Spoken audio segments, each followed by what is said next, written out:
Same old song, another year, another in-state victory in blowout fashion. The Cougars' high-powered offense took flight to down Utah State. Wagon wheel winnings. We ain't talking about a horse-drawn carriage here. The Cougars steal the victory from the Aggies, and with it, some serious hardware. And bleeding blue, or in this case, foaming blue. Homecoming is in full swing and students wasted no time jumping in. I'm Jake Edmonds. And I'm Mary Blanchard. Lather up, it's time for the Tube.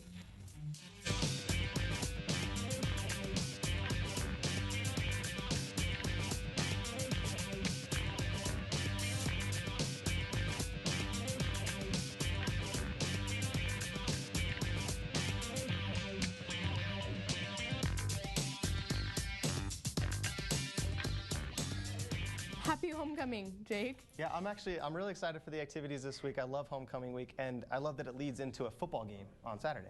Yeah, hopefully we get the win. We got the win last week, even though it wasn't at home, and I made a fool out of myself picking Utah State. It was all Cougars all night, and it started in the first 10 seconds. Kyle Van Noy here with the score, his 5th career touchdown. Yeah, he's a linebacker. That's got to be some sort of record. But Utah State had an answer a couple minutes later as Taysom Hill loses the rock and they recover. Chucky Keaton completes his only touchdown pass of the night to Travis Van Leeuwen. Keaton would leave the game later in the quarter with an injury, and it was all downhill for the Aggies from there. Taysom showing off his arm with this dime to Mitch Matthews to put the Cougars up 10. There was a lot more where that came from. Another good passing night for Hill. He finds Matthews again in the second quarter. Gorgeous fade route. Second of 3 passing touchdowns for Taters, and USU's kicker, he didn't rush for any. He only had 14 yards on the ground, but it's okay because Mitch Matthews was out of his mind. Longest connection of the night here, a 43-yard bomb, and if you're paying attention, that's a hat trick for him. The Aggies would score in garbage time, but it was too little, too late, and the Cougars go on to win it 31-14. Taysom's 3 TD tosses were a welcome sight for BYU's pass-hungry fan base, but we're going to take you further and show you why Taters lit it up. We'll start in the second quarter. BYU in the pistol wishbone with the Aggies overloading the right side. Here it's up to the backs to pick up the blitz. At the point of the handoff, Paul Lasike's job is to kick out the outside defender, while Algie Brown is the lead blocker. In this case, the Aggie blitz package leaves 2 rushers right on top of each other and allows Lasike to effectively take care of both of them. The Cougar line wins at the point of attack and lets Jamal do his thing. Williams reads the safety 9 yards downfield and bounces it outside for a big gain. On to the third quarter now. The Aggies, afraid of the big run, back their linebackers off to give more space. This time the defense gets home on Hill, but look at the corner at the top of the screen. He's expecting Matthews to come out and block so he doesn't get deep enough into his drop coverage. Taysom makes a great play to step up and avoid the pass rush while Matthews just bowls over his man on the fly route. The USU linebacker is spying too deep looking for the QB draw, and it turns into an easy pitch and catch for a touchdown. Utah State's Chucky Keaton was a Heisman hopeful and their only chance to bust the BCS. Now Aggie fans will have to wait till next season for the return of their beloved QB. With 3 minutes left in the first quarter, BYU's D lineman Remington Peck rushed QB Keaton. I mean, the guy's used to scrambling out of pressure, but after a jump, skip, and an awkward landing on his left leg, medics had to help him off the field. He's got surgery next week for a torn ACL and MCL. Although the Aggies lost big against the Cougs, Chucky was a bigger loss, but he'll likely start the season as a senior in 2014. There's one play to watch over and over again from the Cougars' steamrolling of Utah State. It's the pick 6 that won Kyle Van Noy yet another Independent Defensive Player of the Week award. Let me see it again. First play of the game from scrimmage. Interception, touchdown. That's just mean. He kept going from there with a pass breakup and 5 tackles. Check out these stats on the season. 34 tackles, 7 for a loss, an interception, a safety, and 10 QB hurries. That gets him 2 Independent Player of the Week awards. So Bronco and his boys brought back the win to Provo, but they also get to bring home some significant hardware. CoogTube reporter Alan Miller tells us what the Cougars wheeled home last Friday. Alan, I know teams usually win trophies, but a wheel? Yeah, for nearly 100 years, BYU has been hitting the gridiron against Utah State, but it was over 20 games into the series before the old wagon wheel rolled into the picture. The winning school has hauled the wheel home since 1948. Each plaque tells the score of a different game, and one even shows a name change in 1957 when the former Utah State Agricultural College became Utah State University. Chad Bunn is the Wheel's watchdog at BYU and remembers witnessing the tradition as a boy in Logan. I asked my dad, I said, what's that wagon wheel down there? And he said, well, it's an authentic Prairie School wagon wheel. Early on, the Wheel called Logan home more often than not, but recently it's made itself comfortable in Provo, rolling back into town for the third consecutive year. The question, though, is where exactly does it stay? I don't know, maybe in the Athlete Hall of Fame. I mean, I would probably guess maybe the football stadium, but I don't know. Say at the top of this wicket, far away from them to get. The old wagon wheel has made its home in a variety of places over the years, including the Marriott Center, Lavelle Edwards Stadium, and most recently a storage room in the student-athlete building. It was even the victim of a foul play hostage situation one year. And we couldn't find it, and then we found out that some students from Utah State had came down and decided that even though the output of the game, the outcome of the game was not what they liked, and we deserved to have the wheel. For now, the Wheel is at a trophy shop where they're adding plaques for BYU's last 3 wins. They're also reattaching one that fell off along the way. On BYU campus, Alan Miller, CoogTube.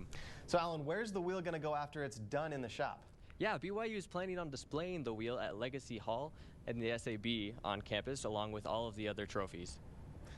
Sounds interesting. Thanks, Alan. That really is a big piece of hardware they're transporting. I think I'd prefer a trophy over a wheel. When CoogTube returns, pick your poison. By ground or by air, Georgia Tech can move the ball. Our in-depth analysis of the high-powered option attack the Ramblin' Wreck is bringing to Provo. And extra advantage, homecoming's full of fun for students and alumni, but how does it affect the football team on the field? We'll tell you when we come back. The last time BYU faced Georgia Tech, they embarrassed the Yellow Jackets on their home turf. This week, it's the Cougars' turn to host the Tech. The Georgia Tech Yellow Jackets Ramblin' Wreck is looking for revenge. As is the case every year, the Tech has one of the top rushing attacks in the country. They've stung their opponents in the ground game all year, racking up 300 rushing yards per game, and they do it all by committee. Senior David Sims is the team's leading rusher with 325 yards and 6 touchdowns on the season, while quarterback Vad Lee has added 241 yards and 3 TDs. And while a pass is rare in Atlanta, the Yellow Jackets have had some success through the air.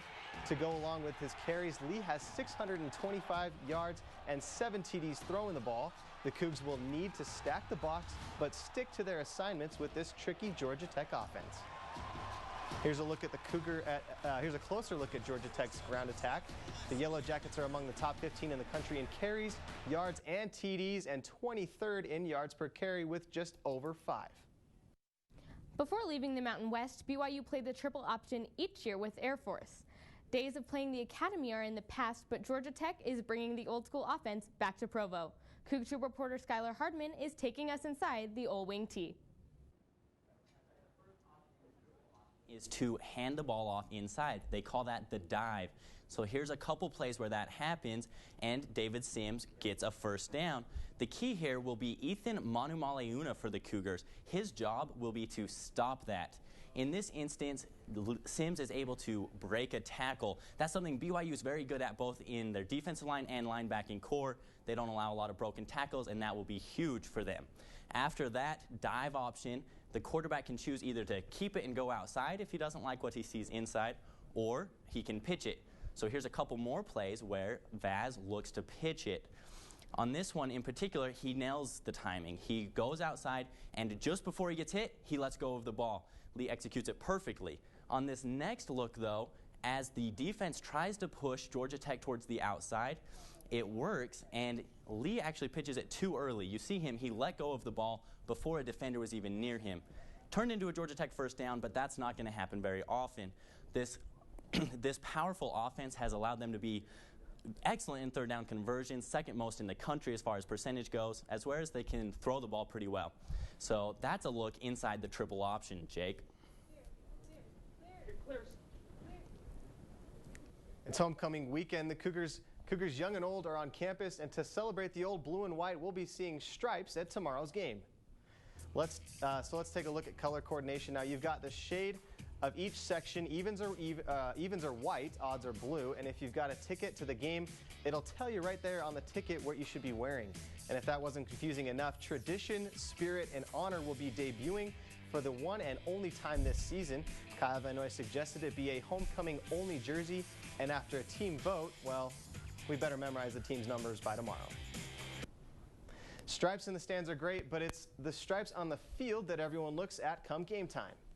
CoogTube reporter Zach Brady went behind the scenes to see what goes into the field, getting the field into game shape. Zach, how many hours goes into this thing? It's only a 60-minute game, but it can take the grounds crew up to 100 hours to get the gridiron in playing shape.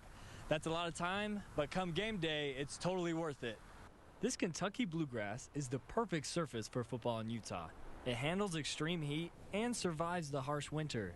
So while universities throughout the country are switching to artificial turf, at BYU, they're keeping it real.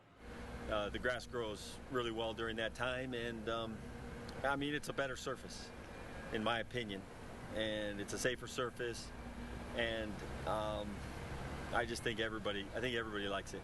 Quist and his crew do all the mowing, edging, cleaning, and painting that the surface needs to make the grass one of the prettiest fields in the country. We do a lot of work the week before, and then on game days we come in usually 8 or 10 in the morning and prep the field until the game starts. Quist and his crew use about 80 to 90 gallons of a special turf paint that's been watered down and stripped of additives to minimize the damage that it causes to the green grass. Because the paint is designed for the turf, and because we're a little bit careful, we can still maintain a healthy turf while we're painting. The hard work has paid off.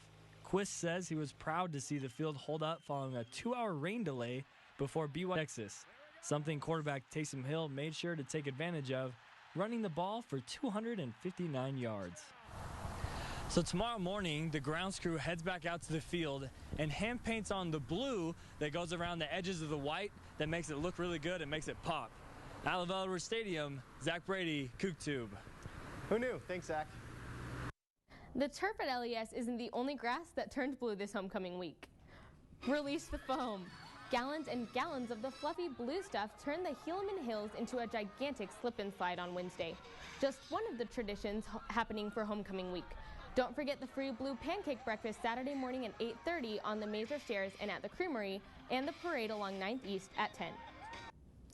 Even with all those fun activities, the football game is still the pinnacle of activities from homecoming week, but it may not be a big deal for those on the field. CoogTube reporter Kyle Ireland joins us live in the newsroom. Kyle, what does the football team think about homecoming? For the university, it's a really big event. It brings in former players, coaches, and alumni. But if you ask the players if it has any effect on them, they'll tell you it doesn't. Foam, pancakes, and parades. All possible distractions from the play on the field, but the players treat this game just like any other one. The homecoming celebrations, all this stuff is something that I don't really think about. It's fun to get the school spirit involved and all those things, but I approach every game the same. You know, it's really nothing different as far as homecoming. You just prep for it the same way. The coach has a game plan for you, and then you go out on the field on Saturday and you try to execute. Execution is something the Cougars want on the gridiron tomorrow, as alumni and former BYU greats roll into town to see their alma mater play. But even with Cougar legends' eyes looking down, game prep stays the same. Homecoming isn't any different for me, and my preparation is big, and I'm going to do what I've done all year. You don't really notice it at all. As a player, you have so many other things on your mind. When I was playing, there was times where I didn't even notice until we actually got, onto the field. The BYU players have gotten ready and say they want to impress the homecoming crowd with a great performance and a victory when the game kicks off tomorrow night. Of course, in any game, it always comes down to wins and losses, and BYU is looking to recover from last year's homecoming loss to Oregon State. Live in the newsroom, Kyle Ireland, CoogTube. Did Taysom say anything else about what to expect tomorrow night? Yeah, he called his game preparation big, so I'm expecting some really big runs and also some big throws tomorrow. Sounds big. Thanks, Kyle. Big indeed. As a homecoming gift, BYU Athletic Director Tom Holmoe announced a big gift for our future schedule. The Cougars will play the Stanford Cardinal 4 times from 2020 through 2025 with 2 November games at Palo Alto and 2 September games at LES. The Cougars also announced games with Hawaii in 2018 and 2019 and Savannah State next November. Well, Jake, it looks like we're set for the next little while with our schedule. Next 12 years, actually. That's a long time. When CoogTube returns. Rolling along, whether at home, on the road, or back home again, the Lady Spikers just can't lose and continue their season-high winning streak. And worldwide coverage from Provo to anywhere. Cougar sports go around the world, and there's a new program for reaching all its fans. Keep it locked. BYU football will soon have another Hall of Famer to add to its hallowed history. The Polynesian Football Hall of Fame is inducting former linebacker Kurt Govea right before the Pro Bowl in Honolulu. Govea was part of the 1984 National Championship team and has 2 Super Bowl rings from his time with the Redskins. The Lady Cougar volleyballers are shooting for fame as well and decided to strut their stuff in pink against Santa Clara. Santa Clara fought for the first set, but BYU was just warming up. The next 2 sets went down easy for the Cougs, ending in a bitter battle for the 4th. But when the dust cleared, BYU had the easy W, winning 3 sets to 1. While the Lady Cougs are burning up the volleyball court, the men's basketball team is almost ready to start their season. With Kyle Collinsworth back from his mission and Eric Mika joining fresh out of high school, Coach Dave Rose says that youth should not stop the team from playing well. It's the first time in a long time that I have more new players. Our core group of leaders has a lot of experience, and I think we'll rely on those guys to really help these young guys. The official season starts November 8th, but you can check out the new team lineup in their first exhibition game October 23rd in the Marriott Center. BYU athletes enjoy the exposure they get from stations like ESPN and BYU TV, but the Cougar sports coverage doesn't end there. CoogTube reporter Dave Neely shows us what BYU is doing to gain a presence on the radio waves. Plus, we roll out a new game on today's show. Big deal or no deal? Yeah. BYU Sports Nation is listening to BYU Sports Nation. The brand new sports talk show broadcasts nationally and focuses entirely on BYU sports, the first of its kind in the U.S. We're excited that we have launched this brand new adventure. We're taking the Cougars to every corner of the continent and really around the globe. Cougar fans can listen to the show in a variety of ways, ranging from BYURadio.org, SiriusXM Channel 143, Dish Network Channel 980, or the BYU Radio app. With us on BYU Sports Nation. The guests that have come on the show are helping drive the show and attracting audiences. The who's who of BYU lore have already appeared. And our guest list has been incredible. Ty Detmer, Steve Young, Gifford Nielsen, all the great quarterbacks. Another central feature of the show is that fans can join the conversation through social media. Through Twitter and through Facebook, the fans have an opportunity to weigh in and to take part in the show. Miner said the project started small and has lots of room to grow. What we can accomplish from here moving forward is really exciting. On the BYU campus, Dave Neely, CoogTube. Producers say future plans for BYU Sports Nation include simulcasting the radio show live on BYU TV, which they say will help the show take off and gain even more traction. When CoogTube comes back, strike 3. It's been a good week for BYU victories over in-state foes, and the softball team is no exception as they roll over the Wolverines. And I have some good news for you about our weekend. I'll let you know when 11 Game 10 weather returns.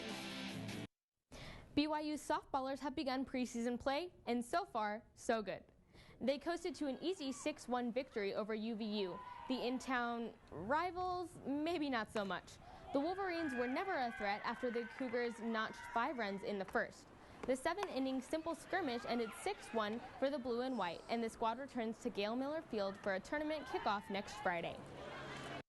Women's soccer headed to the Bay Area looking for Coach Jen Rockwood's 300th win, and they didn't disappoint. The Cougars dominated San Francisco, scoring twice while not allowing a shot on goal in the entire first half. They cruised to the milestone victory 2-0. Coach Rockwood's resume also includes several conference championships and deep runs into the NCAA tourney. Next goal for her, a national title.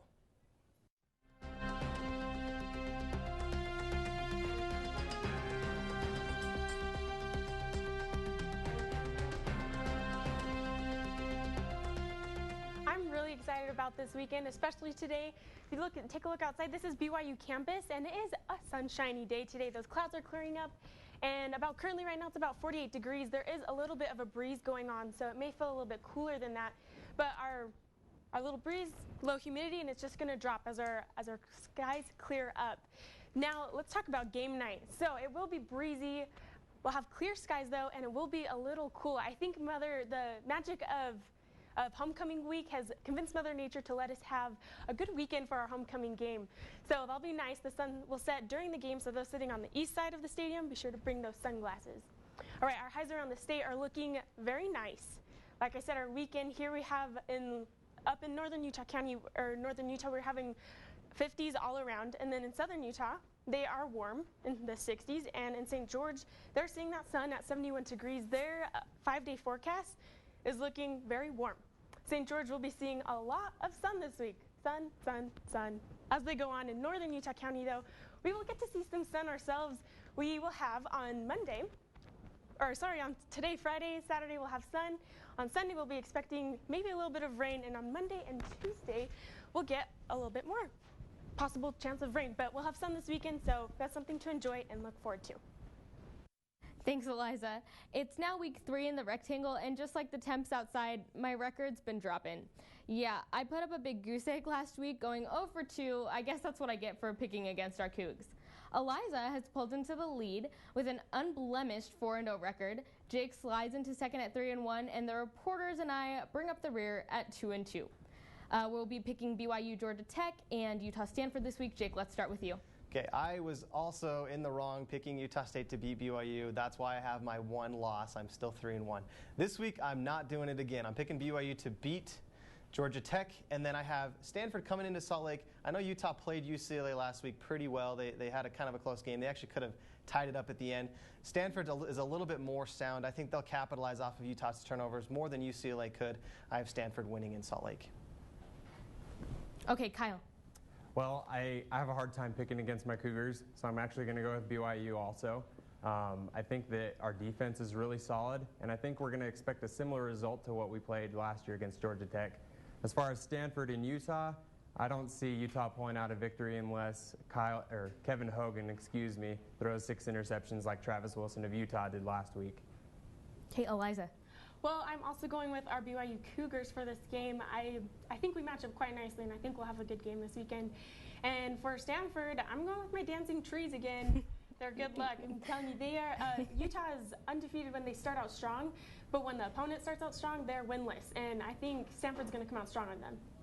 As for me, I learned my lesson. I am not picking against BYU, so I'm taking the Cougars. And why would I ever pick Utah? I'm picking Stanford. They looked good against Washington. Washington couldn't pull off the upset for me, so I'm believing in Stanford now. I know a lot of people are looking at this Georgia Tech game, and Georgia Tech looks kind of like a difficult opponent, but BYU just seems to own that kind of triple option attack. They played Air Force throughout the Mountain West Conference, and they really, on defense, they just own that attack. On the other end, I think Taysom and Jamal will be able to carry the offense to a win. Yeah, I hope Jamal gets some good yards coming back from that injury and maybe getting some more playing time. Yeah, I mean, I totally agree. I think that, obviously when you have a dancing tree mascot, you're going to stand a good chance against the Utes, right? Should be interesting. Yeah. That's CoogTube for Friday, October 11th. Look at the stories we did today, or to share with your friends, check out the CoogTube section of our website, 11news.byu.edu. Thanks for joining us. Have a great afternoon, and go Cougs.